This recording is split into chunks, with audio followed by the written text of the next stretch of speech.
Hi friends, welcome to Indian Recipes Tamil. நம்ம இன்னைக்கு mini Mughlai egg parotta எப்படி செய்யறதுன்னு பார்க்க போறோம். நம்ம ஏற்கனவே நார்மல் பரோட்டா இதே போல செய்து பார்த்திருப்போம். இது அதிலேயே மினி பரோட்டா. இது நீங்க பிரேக்ஃபாஸ்ட்டுக்கு சாப்பிடலாம், டின்னருக்கு இல்லை ஈவினிங் ஸ்நாக்ஸாக கூட செஞ்சு சாப்பிடலாம். ரொம்ப சூப்பராக இருக்கும். இப்போ வாங்க ஃப்ரெண்ட்ஸ், வீடியோக்குள்ளே போய் இந்த ரெசிபி எப்படி செய்கிறதுன்னு பார்க்கலாம். ஃபஸ்ட்டு இந்த ரெசிபி பண்ணுறதுக்கு ஒரு மிக்சிங் பவுலில் 1 கப் அளவு கோதுமை மாவு சேர்த்துக்கோங்க. இது 200 கிராம் அளவு கோதுமை மாவு இருக்கும். கூடவே 2 டேபிள் ஸ்பூன் அளவு எண்ணெய் சேர்த்துக்கோங்க. இந்த டைமில் உங்களுக்கு விருப்பம் இருந்ததுன்னா நீங்கள் இதில் உப்பு சேர்க்கலாம். நான் இன்றைக்கி இதில் உப்பு சேர்க்கலை. கூடவே தேவையான அளவு தண்ணி சேர்த்து நல்லா பிசைஞ்சுக்கோங்க. நம்ம நார்மலாக சப்பாத்திக்கெலாம் மாவு பிசைவோம்ல, அந்த மாதிரி பிசைஞ்சுக்கணும். நான் ஸ்டஃபிங்கில் நிறைய உப்பு சேர்த்துருக்கேன், அதனால் இந்த மாவில் உப்பு சேர்க்கலை. நீங்கள் தாராளமாக இதில் உப்பு சேர்த்தே பிசைஞ்சுக்கிறலாம். தண்ணியை ஒரே நேரத்தில் ஊற்றிடாமல் கொஞ்சம் கொஞ்சமாக விட்டு பிசைஞ்சிட்டே இருக்கணும்.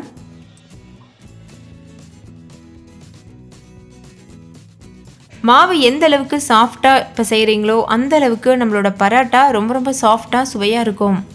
இப்போ பாருங்கள், மாவு நல்லா பிசைஞ்சாச்சு. இது ஒரு 10 நிமிஷம் அப்படியே ஒரு ஓரமாக இருக்கட்டும். இன்னொரு பக்கம் ஒரு பாத்திரத்தில் 2 முட்டையை உடைச்சி சேர்த்துருக்கேன். கூடவே ஒரு பெரிய சைஸ் வெங்காயத்தை இது போல் சின்னதாக கட் பண்ணிவிட்டு சேர்த்துக்கோங்க. இது கூட 1 டேபிள் ஸ்பூன் அளவு சின்னதாக நறுக்கின பச்சை மிளகாய், தேவையான அளவு உப்பு, கூடவே 1 டீஸ்பூன் அளவுக்கு மிளகாத்தூள். உங்களுக்கு காரம் இவ்வளோ தேவையில்லைன்னா நீங்கள் கம்மி பண்ணிக்கலாம். 1/4 டீஸ்பூன் அளவு மஞ்சள் தூள், 1/2 டீஸ்பூன் அளவு மல்லித்தூள். இதெல்லாம் சேர்த்துட்டு நல்லா இது போல் மிக்ஸ் பண்ணிக்கோங்க. நீங்கள் இதில் மிளகுத்தூள், சீரகத்தூள்லாம் கூட சேர்க்கலாம், உங்களுடைய விருப்பம்தான். இப்போ இந்த மாதிரி நல்லா மிக்ஸ் பண்ணிவிட்டு இதை ஒரு ஓரமாக வச்சுருங்க. இன்னொரு பக்கம் பூரிக்கட்டை வச்சுட்டு நம்ம ஏற்கனவே பிசைஞ்சு வச்சுருக்க மாவை இது போல் நல்லா பிசைஞ்சுக்கோங்க. ஒரு நிமிஷத்துக்கு கைவிடாமல் பிசைஞ்சு விடுங்க.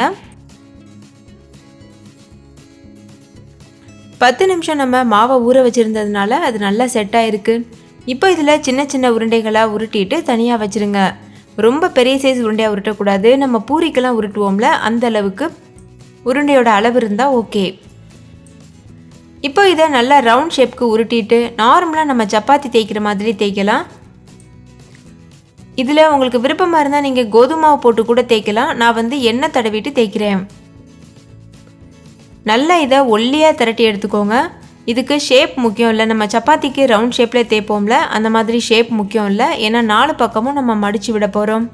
அதனால் எப்படி வேணாலும் ஷேப்பில் தேய்ச்சி எடுத்துக்கோங்க. ஆனால் ரொம்ப ஒல்லியாக இருக்கணும்.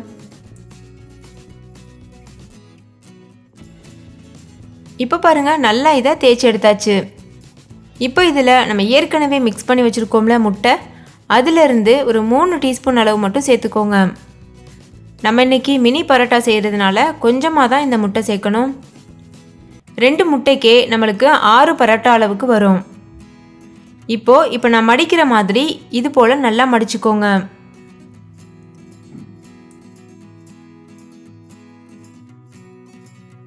நாலு பக்கமும் இதை நல்லா க்ளோஸ் பண்ணிடணும். அப்போ தான் முட்டை வெளியில் வராது நம்ம பொரிச்சு எடுக்கும்போது.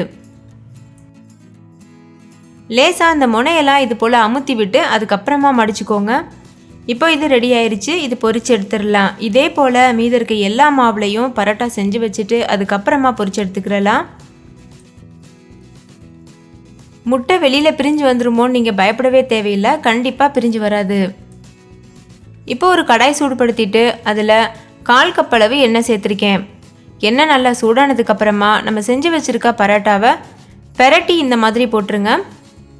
அதாவது தலைகீழாக போடணும் இந்த மாதிரி. அப்போ தான் நம்ம சேர்த்துருக்க முட்டைகள் வெளியில் பிரிஞ்சு வராது.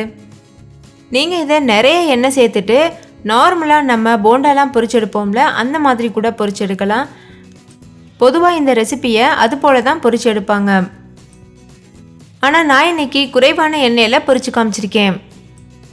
மீடியம் ஃப்ளேம்லேயே வச்சு 2 பக்கம் திருப்பி விட்டு கோல்டன் ப்ரௌன் கலர் வந்ததும் இதை வெளியில் எடுத்துருங்க. ஹை ஃப்ளேமில் வச்சு பொரிச்சோன்னா வெளியில் இருக்க மாவு சீக்கிரமாக வெந்துடும். ஆனால் உள்ளே முட்டை வேகாமல் இருக்கும். அதனால் லோ ஃப்ளேம் இல்லைனா மீடியம் ஃப்ளேமில் வச்சு பொரிச்சு எடுத்துக்கோங்க.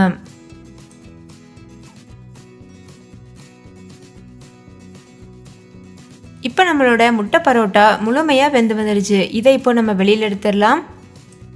இதை நார்மலான குருமா இல்லைன்னா முட்டை தொக்கு இந்த மாதிரியான ரெசிபிஸ் கூட நீங்கள் சர்வ் பண்ணலாம். ரொம்ப ரொம்ப சூப்பராக இருக்கும். இல்லை இதை அப்படியே கூட சாப்பிடலாம். இதுக்கு தொட்டுக்கிறதுக்கு எந்த கிரேவி கூட தேவைப்படாது. அவ்வளோ சுவையாக இருக்கும். ஸோ ஃப்ரெண்ட்ஸ், கட்டாயம் நீங்கள் இந்த ரெசிபியை ட்ரை பண்ணி பாருங்கள். ட்ரை பண்ணிவிட்டு உங்கள் எக்ஸ்பீரியன்ஸ் எப்படி இருந்ததுன்னு கமெண்ட்லேயும் கூட ஷேர் பண்ண மறந்துடாதீங்க. இந்த வீடியோ பிடிச்சிருந்தா லைக் பண்ணுங்கள். உங்கள் ஃப்ரெண்ட்ஸ் கூட நிறைய ஷேர் பண்ணுங்கள்.